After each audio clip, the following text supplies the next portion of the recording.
அனைவருக்கும் வணக்கம். நம்மளுடைய வெற்றியினுடைய அளவை தீர்மானிக்கக்கூடியது நம்ம சுற்றி இருக்கக்கூடிய 5 நண்பர்கள் தான் அப்படின்னு சொல்லிட்டு ஒரு ரிசர்ச் சொல்லுது. வெற்றிங்கிறது இல்லைங்க, எந்த ஒரு செயலையும் நம்மளுடைய குணத்தை தீர்மானிக்கிறது நம்மளுடைய நெருங்கிய நண்பர்கள் 5 பேர்.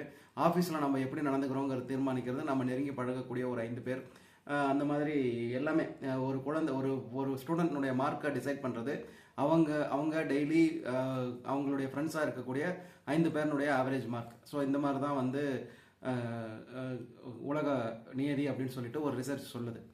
இதில் பார்த்தீங்கன்னா இப்போ அந்த இடத்த வந்து சோசியல் மீடியா பிளாட்ஃபார்ம் வந்து எடுத்துக்கிச்சு. ஏன்னா பெரும்பான்மையான நேரத்தை வந்து நம்ம சோசியல் மீடியாவில் கழிக்கிறதுனால சோசியல் மீடியா பிளாட்ஃபார்ம் எடுத்துக்குது. எப்படி அப்படின்னா, நம்ம சிந்தனையில் தாக்கத்தை நீங்கள் தினசரி பார்க்கக்கூடிய சோசியல் மீடியாவில் வரக்கூடிய விஷயங்கள் உங்கள் சிந்தனையிலோட ஒரு தாக்கத்தை ஏற்படுத்துது அப்படின்னு சொல்லிட்டு அந்த ரிசர்ச் சொல்லுது.